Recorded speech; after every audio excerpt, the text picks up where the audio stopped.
We got some more negative news about Xbox. It was just all over the place. Actually, Monster Hunter was originally released on the... That's right. It originally was a PlayStation 2 game. You right. Now PlayStation niggas, they forgot their roots. They don't even buy Monster Hunter because it's not cool. It's for nerds, apparently. What do I think of the Yakuza series? I think it's lit. The only Yakuza game I've ever played is the Yakuza Pirate game, and I liked it, so it's cool. I did see Shia's on the cover. We could talk about that in a minute. Arcane Studios founder brands Game Pass unsustainable and damaging. Oh my lord. For people who don't play games, Arcane Studios is the studio behind the shit with Corvo. I can never remember. What's the shit called? My brain is always frozen when it and what's crazy is I love the fucking game. My brain always is but they also made the vampire game. That shit was ass. Dishonored. They're the studio behind Dishonored, and they just dropped that shitty vampire game. Although that was Microsoft's fault. But yeah, they're mainly known for Dishonored. Let's see. So enter Raphael, blah, blah, blah, blah, the founder of Arcane Studios and creative director of the most studios games, such as Dishonored and Prey. He doesn't like the Game Pass, and he's not alone. In a post on social media, the head of Arcane suddenly asked why nobody's talking about the elephant in the room, presumably in the wake of recent Microsoft layoffs that heavily impacted Xbox and many associated studios. The elephant in this case is Game Pass, and when someone asked him for his perspective, he said, I think Game Pass is an unsustainable model that has been increasingly damaging the industry for a decade, subsidized by Microsoft's infinite money, but at some point, reality has to hit. I don't think Game Pass can coexist with other models. They'll either kill everyone else or give up. An hour later, his analytical perspective was joined by Michael Dowse, Larian Studios publishing director. These are the people behind Baldur's Gate 3. What happens when all the money runs out is the most vocal concern in my network and one of the main economic reasons people I know haven't shifted to its business model. The infinite money thing never made any sense. So what he's saying is Game Pass is cool now because Microsoft is profitable. He's talking about the bigger picture long term. What happens if Microsoft is no longer profitable? It's going to roll back the support for the Game Pass, and I think that's what he's worried about. And we now know Microsoft owns Bethesda, and Arcane is under Bethesda, which, by the way, this dude's got some balls for making this statement. Straight up saying, I don't like the fucking Game Pass, and he's owned by Microsoft. They could give him the boot at any time. He's got some balls for saying this shit. So he's talking about the long run. What happens if Microsoft goes on a downturn? And I understand where he's coming. They're cool now, but tomorrow is never promised. I agree with that. So I think what he's looking at is he's saying, I still wish we were independent because when we're independent, we rake in all the profit versus we're just getting paid a paycheck to put our game on the platform, but it's a steady, like certain type of salary, if that makes sense. Game Pass Bishop, this is propaganda. But yeah, Phil Spencer says it's profitable. I don't know. I think for this type of story, only time will tell. He's wrong about Game Pass. He made Redfall. Now he doing Uber delivery. Yo, chill. Yo, chill. I don't know. I think only time will tell with this story. He could be lying. Like Ethos said, this could be propaganda or it could be the truth. I understand where he's coming from. He left in 2017. Oh, so he's not even with the company anymore. That's fucking funny. He said, this is propaganda. The pair touched on cannibalization of sales, which is one of the core concerns of Game Pass. If a developer or publisher launches a game exclusively on Game Pass, nobody technically pays for their game except for Microsoft paying to get it in the catalog, a licensing fee. Dowse admitted that it's a good thing for de-risking projects for smaller teams, but the buck stops there. Yeah, so if you're a bigger known studio like Arcane or Bethesda, you want to rake in the big bucks. You don't need to be subsidized. That's what he's arguing. Sounds like he's kind of salty about being acquired. The Pope told me so. He did then point out that Sony's lifecycle management way of working is much more profitable. I think also another issue with being owned by Microsoft is if the games that they put out on the Game Pass are not generating more subscribers, what's stopping Microsoft from shutting off Bethesda tomorrow? I think that's the main concern too. The title should say former. Yeah, it should say former. That's a little disingenuous. Okay. It's hard to tell. I'm not going to make any predictions on this. It's as long as Xbox continues to put out good product, people are going to support the Game Pass. But the thing is, like, I'd imagine it's so expensive to maintain the Game Pass. It means every year they need to have bangers. If they kind of put themselves in quicksand and they got to keep moving. And one thing about running is eventually your feet do get tired. So I'm curious to see how long it takes before their feet get tired. And then when their feet do get tired, what do? There's no way for me to predict what's going to happen other than we got to give it some time to see how this one plays out. What I will say though is this is an interesting perspective. At bare minimum, what I do know is at this point in time in 2025, Xbox niggas are supporting Game Pass. PC niggas are supporting Game Pass, meaning they are supporting their platforms. You know who's not buying games? PlayStation niggas. We know you niggas is frauds. You saw the data. You saw the data. 10%. Only 10% of y'all are buying Capcom games. Y'all don't buy no fucking games. Shut the fuck up. What up, HPC? Ben frauds. Game Pass might be getting killed by first-party development costs, it's suggested. So I think this was this is to respond to what old boy was saying. Do you think if PlayStation had a Game Pass, they would buy more games? They do have their own version of Game Pass. It just sucks. It's that PlayStation Plus premium thing. When you buy the second or the third tier, the higher tier ones, you get free games every month. They do have their own version of Game Pass. It's just not good. Yeah, the shit is trash because they'll give you like year-old games and stuff like that. Which, by the way, you would never got that if it wasn't for actual Game Pass. After the layoffs that happened, article came out saying they made cuts due to Microsoft buying into AI, which is dumb. That's going to affect a lot of industries. I've been said that one of the biggest things we're going to see in the United States. So like for those unaware, one of the biggest employers of Americans is trucking companies or just trucks. You know, people who buy the big freights or drive the big freights, you know, deliver to Walmart, Target, big box stores and stuff like that. Right now, tech companies are developing AI for self-driving trucks. I just watched a video last night about a company that's rolling out their self-driving trucks as of tomorrow in Texas. They're testing very local markets and they plan to expand in like the next 2 years. You remember I told you this, if they find a way to make that efficient, if these tests pass and they scale it, oh boy, it's gonna be bad. It's gonna be bad. Not to scare anybody who they got this what is it, CDL or whatever it's called that allows you to be a truck driver. But if you can buy a truck that drives all day without a human, why would you hire a human? Because they're only allowed to drive like I think like 8 hours a day or something like that. It's gonna fuck up America. That's gonna be bad. That's gonna be bad. Look into it. I think the company starts with an A. I know Tesla's working on self-driving trucks as well. 11 hours. 11 hours is all humans are allowed to work. Versus an AI truck can drive through the night. So it's getting scary out here. It's not gonna affect gaming. We've seen it's affecting Hollywood. It's affecting gaming. It's gonna affect trucks too. And it sucks too. It sucks too because the people that mainly voted for that orange Cheeto are gonna get affected most because truck driving is really a blue collar job. And it's the blue collar people that think, I'm not gonna say all, but the blue collar people who mostly think that this nigga is for them, they're gonna get ravaged, unfortunately, because they're pushing for a lot of deregulation inside of AI, crypto, stuff like that. Is it Aurora? Is that the name of it? Let me see. Let me Google that. Aurora, self-driving trucks. I think this was the company.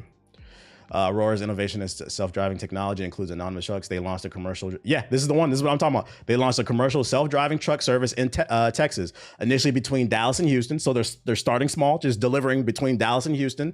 And if these tests go good, in the next 5 years, it's gonna get bad. You remember, TBA, stop talking about this shit. No.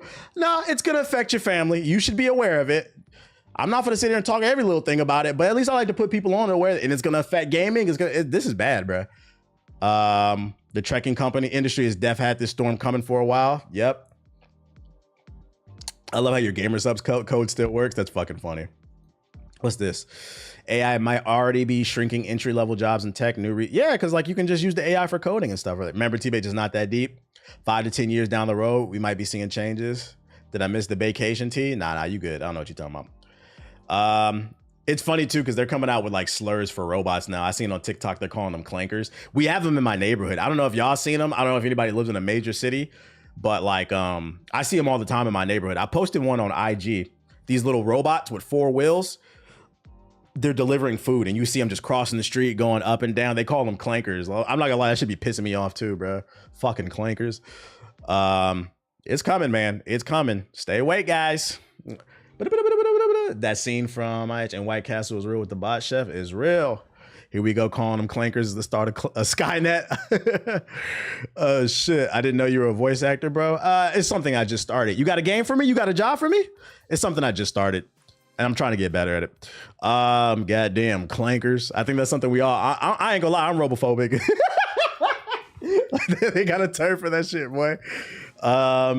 Fox News is calling Superman woke. I saw that. They don't read books, bruh. Superman is the original immigrant. Like, what do we fucking talk? Well, not the original, but he's the OG immigrant. Like, they literally say that in the comic books. I've seen that report. Fox News can shut the fuck up. At least you wouldn't have to worry about AI eating or spitting your food. Yeah, but you might get like metal bits in that bitch or some shit like that. Robots getting slurs now? Absolutely. Hashtag robophobia. And other, that's my AI update, random. In other news, Helldivers 2 dev says they have no plans of putting it on the Game Pass. For those wondering, just yesterday, Arrowhead Game Studios came in with some shocking news confirming Helldivers 2 release date for the Xbox Series.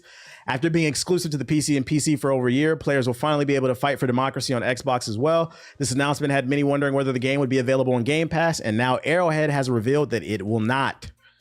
As soon as the release date for Helldivers 2 on the Xbox was announced, many players began to wonder whether they pre-order the game or wait for the Game Pass version. However, Arrowhead has clarified the situation. Spotted by Video Gamer, Arrowhead's gaming community manager confirmed on the game's official Discord that Helldivers 2 is definitely not coming to Game Pass, and there are currently no plans to do so. So if you're looking forward to this game on Xbox, you're going to have to buy it, which shouldn't be a problem for you guys. Because like we stated earlier, the data suggests Xbox people buy games, Steam people buy games. We know who doesn't buy games. The Sony ponies. Unless it's a fucking Xbox game, then for some reason you guys buy it. Yeah, you got to buy the game, brokies. The good news is the game was only like $30, $40, right? It's not expensive. And I believe it has crossplay. I'm on y'all PlayStation niggas' heads, bro. Does this mean more PlayStation games are coming to Xbox since they're not chasing a Game Pass check? Possibly. I would imagine more PlayStation games could come to Xbox. I mean, more PlayStation games are coming to PC. We already have the numbers that suggest that PlayStation niggas don't buy games outside of Madden and 2K. And these companies that are creating unique, fun exclusives for people who are open-minded, they need to make their money back. So they might have to come to PC. They might have to come to Xbox. Because right now, shit, they might have to come to Nintendo. Because of the big four, those are the only three that are actually generating sales. PlayStation niggas spend more time shifting through the UI looking for free-to-play games, looking for an update on their Netflix. And oh, Hulu just got an update, bro. They just added 4K with ads. This is going to be sweet. So that's your update for Helldivers 2 for those interested. Yo, shout out to JJ Adventure with the sub. Appreciate it. I buy games. I just don't finish them all the time. You're supporting the industry at least. Speaking of fucking yourself over, Splitgate 2 has lost over 80% of its Steam players less than a month after launch. I'm not going to read this article because the headline tells us everything we need to know. Shout out to Jiggle Them Balls with the gifted subs. This one pains me to say because I actually like the game. It's a good game. I played it on stream multiple times. But guys, there is a lesson here. For those who are not following, during the Summer Games Fest a few weeks ago, on the day Splitgate 2 released, the CEO of the studio behind this game got on stage and wore a Make America Great Again parody hat. And because it wasn't zoomed in, people assumed he was a Trumper. And because of that, the internet was like, fuck you, we're not playing this game. Now his hat, when you zoomed in, it said make FPS great again. But it was I think it pissed people off because they didn't want to even, to them, it's not even funny because of the things that are going on in this country. It's not even funny. We just talked about the AI trucks and how they're deregulating things and they're really going to put a lot of people out of work. The 10,000 people that got laid off by Xbox because of the AI. A lot of this stuff is not funny to people. It was a rage bait hat, yeah? And you raged people off. I bet it's not funny now. You're right. He was rage baiting, and I bet it's not funny now because ain't nobody playing your game. So there's a lesson to be learned here. And the lesson here is anybody listening in the chat, wherever you are on the political spectrum, if you want to be in business, you want to make sales, focus on the business. Shut the fuck up, okay?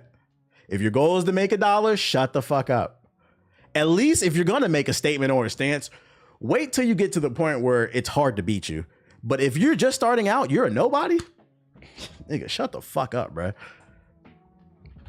And even still, if you big, you could still fail. Look at Papa John's. Papa John's used to be one of the best selling fast food pizza delivery joints. Then it came out, there was the Klan's pie. First of all, I didn't like Papa John's. It was easy to boycott them. They pizza nasty. I don't care what nobody say. Then it came out, it was official supporter of the Ku Klux Klan, the Klan's pie. We don't eat the Klan's pie, nigga. The fuck that damn place, bro. It's not hard. It's not hard. So I don't feel, even though I like the game, I'm not gonna backtrack on that. I thought the game was good and it deserved the chance. It was free to play with crossplay. You made your own bed, lay in it. See you later, fuck nigga.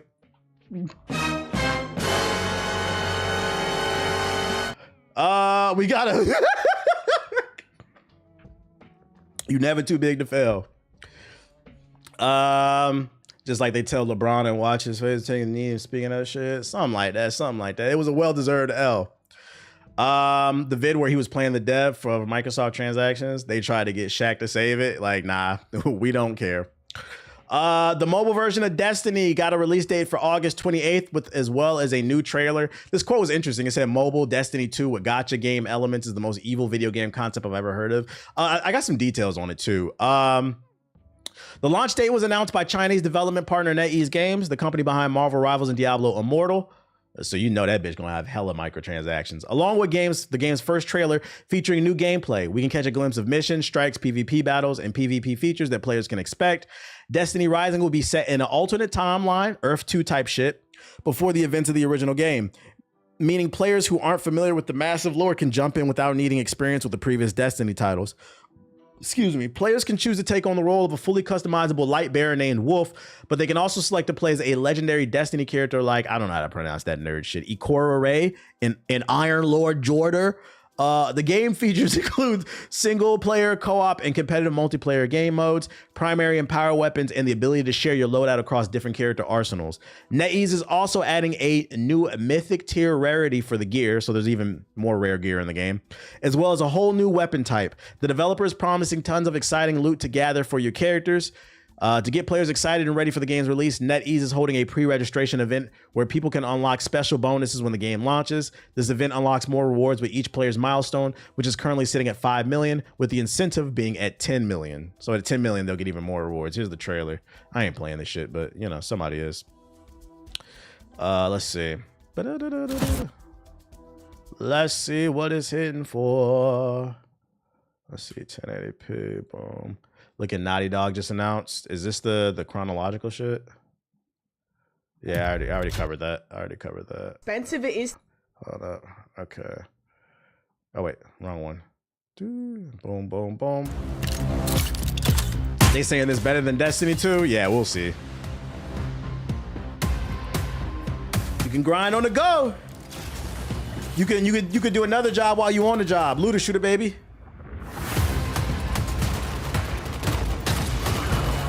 I saw that video. I'm gonna talk about it in a second.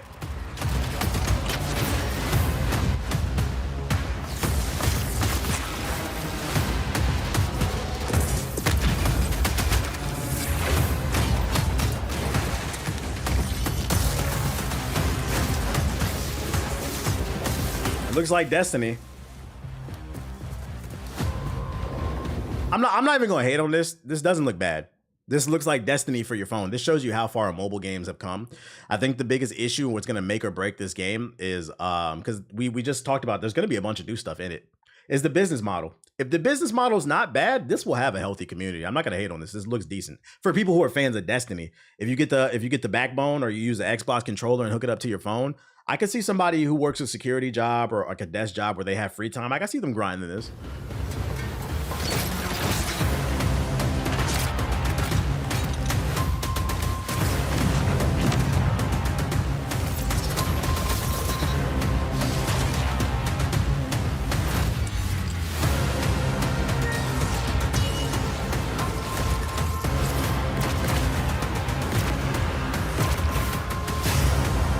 Destiny Rising, ladies and gentlemen.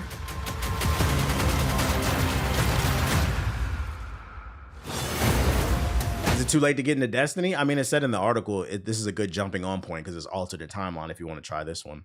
What y'all want to hear? I got a prediction for y'all. So this game does look good, but it looks good for a mobile game. It's clearly the Destiny 2 engine downscaled to...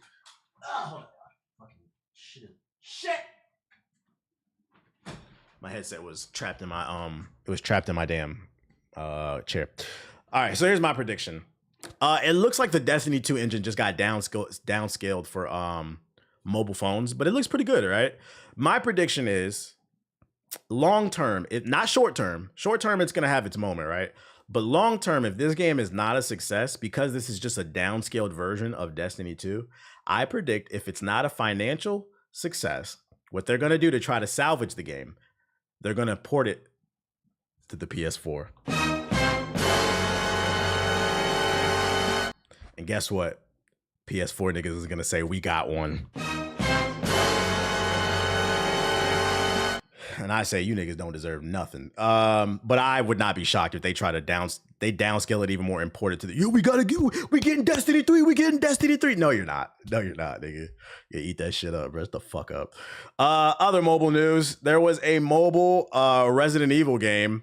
Resident Evil fans have a lot to be excited for, with Resident Evil Survival Unit, a new mobile strategy game announced by Aniplex during Anime Expo 2025.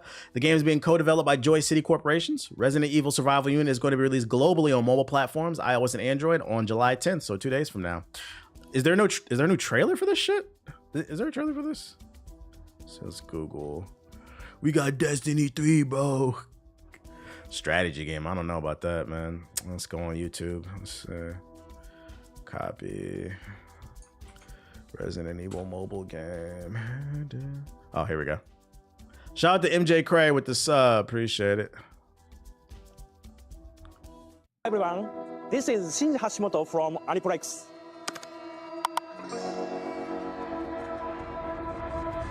As some of you may Why wouldn't they port it to the PS5? Because we have enough data to suggest PS5 niggas won't buy nothing, so they'll probably put it on the PS4 because they're thirsty. Already know, in the spring of 2022, I moved on from Square Enix and embarked on a new journey with the Sony Music Entertainment Japan Group. One of the projects I've been working hard to bring to life is finally ready to be revealed. And I'd like to take this opportunity to share the news. Thanks to the collaboration with Capcom, we are excited to announce Resident Evil Survival Unit, a new strategy game for mobile users. Show the gameplay. Globally popular Resident Evil series. This title of boo, there's no gameplay. Event.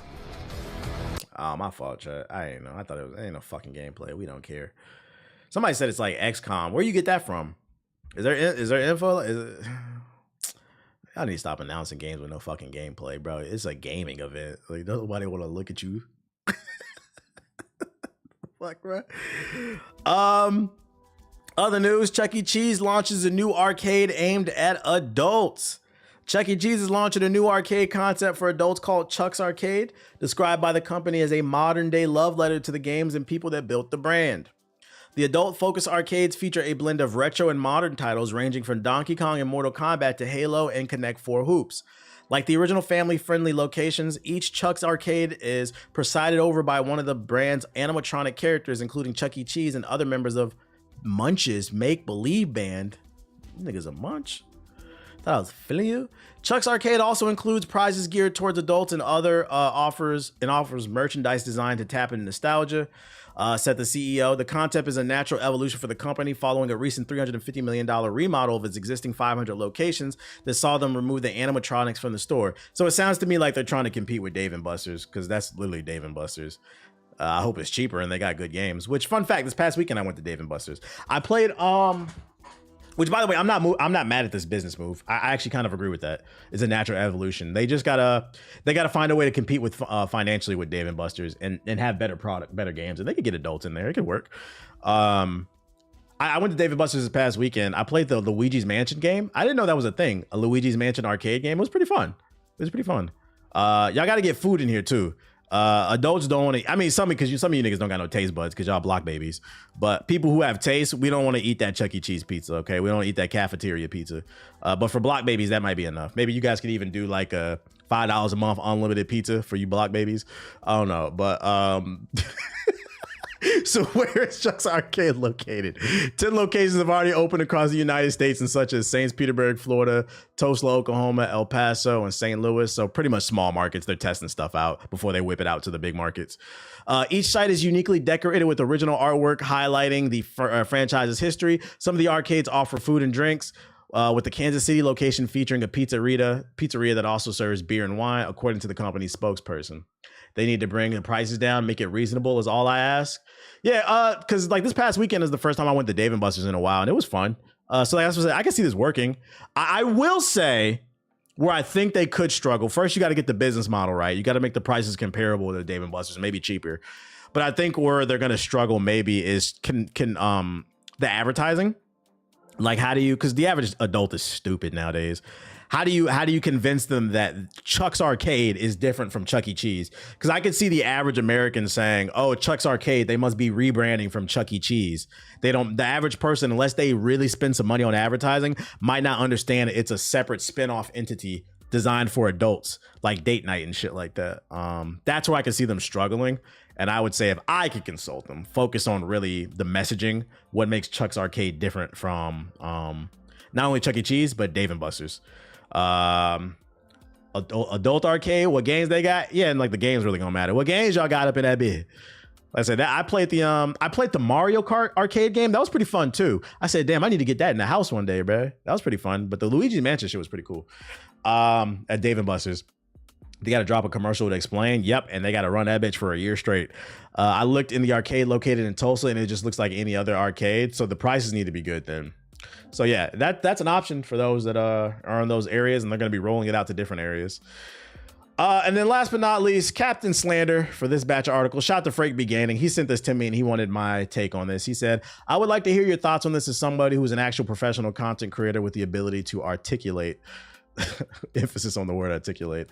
So in this thing, he quote tweeted, he said, Snowcone talks about how expensive it is being a content creator. $10,000 Twitch paycheck, $5,000 in travel, $2,000 rent. Let's see what she got to say. I didn't watch the clip. I just saved it. I was like, whatever, bro. Y'all know how expensive it is to keep up with content creation? You could get a 10K check from Twitch. What the fuck is a 10K check when you gotta spend 5K on trips just to travel? Saying what the fuck is a 10K check when people are struggling is incredibly tone deaf. $500 on setup shit. Fucking $2,000 on your rent. Fucking $200 on Wi-Fi, $200 on IRL toolkit. You gotta pay the clippers, pay a YouTube editor. Chat, I don't think y'all realizing I be going into negative doing this shit, okay? Y'all know how. Classic keeping up with the Joneses shit. Next. Yeah, Cammy's right. That's my take on it. No shade to her. She just don't know how to manage her money. And maybe it's because she's young. I'd never heard of this chick before the Streamer University. She was one of the people that was on Streamer University. But $10,000 is a lot of money. Yeah, $120,000 a year. That's a lot of money. So this has nothing to do with content creation. I'm going to give you guys a business 101 lesson. This is just about managing your money. If you can't afford it 2 or 3 times, you can't afford it. It's really that simple. What happened with her is she went to Streamer University. From what I understand, she was a small content creator before, and she blew up thanks to Streamer University. And I think she got a little bit ahead of herself. Started traveling everywhere to events, spending all this money on rent and editors and all this other stuff. And she increased her overhead. So when it comes to business, and this has nothing to do with content creation, if you just want to own a business, period, when it comes to scaling, unless you have proper investors, which this woman doesn't, I'm talking about seed investors. You reached out to X, Y, and Z, and they said, we're going to invest $5-10 million in your company. Unless you have seed money, you should always scale at a slow pace and make sure that you can afford whatever it is that you're trying to do. What happened here is like what Cammy said, keeping up with the Joneses, which is an old black people term for it's in reference to a television show, trying to keep up with everybody else. She was a part of Streamer University. She was around a bunch of popular content creators. She saw how Kai was moving, how Agent was moving, how DDG was moving, and she felt she needed to do X, Y, and Z to grow her numbers. So she scaled far too quickly before her income matched what she needed. So my counter to her argument is, you're saying, what the fuck is a $10,000 check when you need $5,000 in travel and $500 for this and $1,000 for that? Who the fuck told you need to spend $5,000 in travel? I've been doing this for almost 20 years. I ain't never spent $5,000 in travel in any year. First of all, when you lit, people will pay for your travel for like events. So what are we talking about? You chose to spend $5,000 a month on traveling because you felt like you needed to do X, Y, and Z to fit in with those kids, and you scaled before you were ready. So to this person, I would say, this is no shade. I'm giving real grown folks advice. Cut back on your overhead. Your overhead is way too high. You don't need to go to 3, 4, 5, 6, 7, 8 events a year. Go to 1. And then when your money starts, when that 10 turns to 12, when that 12 turns to 15, because to be honest, that's not guaranteed. I think that's where a lot of people fuck up in business. You fail to realize not everything is $1 million idea. And the sooner you realize that, the quicker you will have a more comfortable life. Some people will just have a small mom and pop's business, whether it's a comic book store or a restaurant. Most restaurants are not profitable. You got to pay for rent. You got to pay your employees. You got to pay food. You got to pay electricity. You got to pay water.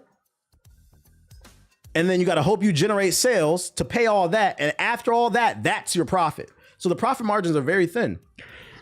But I'm gonna be honest, this woman right here, I never heard of her before Streamer University, and somehow she's spending more money than me a month. It sounds like to me like you don't know how to spend your money. So dial it back. You got a little bit ahead of yourself. You're not as big as you think you are. I understand it's exciting because you got your moment, but take your time with it. One of my favorite books, I don't care how corny it is, and this is where I'm gonna wrap it up. One of my favorite books is Tortoise and the Hare. I feel like a lot of y'all need to read that. It's a simple children's story with a great lesson in it. Slow and steady wins the race. So that's my take on it. And this has nothing to do with content creation. This is just some general advice for anybody. Learn to budget. That's how you do. Me personally, I don't feel the need to hang out or with any of these people, so I don't spend my money. Like, you don't need change. You don't need to buy flights all the fucking time. She moving faster than her pockets is moving. Ding, ding, ding, ding, ding, ding, ding. This is definitely a first world problem. But yeah, to hop on stream and say $10,000 a month is not a lot of money is incredibly tone deaf to a bunch of people who are struggling. Usually your parents teach you this. Don't worry, I got you. I'll teach you. Agent should have covered this in the pocket watching class. Yeah, she should have been in the agent class, right? Nothing about that streamer stuff interested me. Didn't watch a second. No, the funny thing is, like, I took a unplanned last minute trip this last weekend, and I still didn't spend $5,000. So I don't know how the fuck you spending $5,000 a month on trap. Like, where are you going, bro? Sounds like to me you booking first class flights everywhere too. That's another thing. You ain't got first class money. You need to sit your ass in economy. What else I got for you? Mafia. Let's look at some Mafia gameplay. Also, to be fair too, where we're gonna wrap that one up is also all that stuff is tax write-off. If it's going towards your business, what you crying about? It's a tax write-off. You'll be all right when tax season come around. I went out the country and never spent that much. Nigga, if you spend $5K going anywhere, where you went? Where'd you go to Moon? Where'd you fucking go to Moon? What are you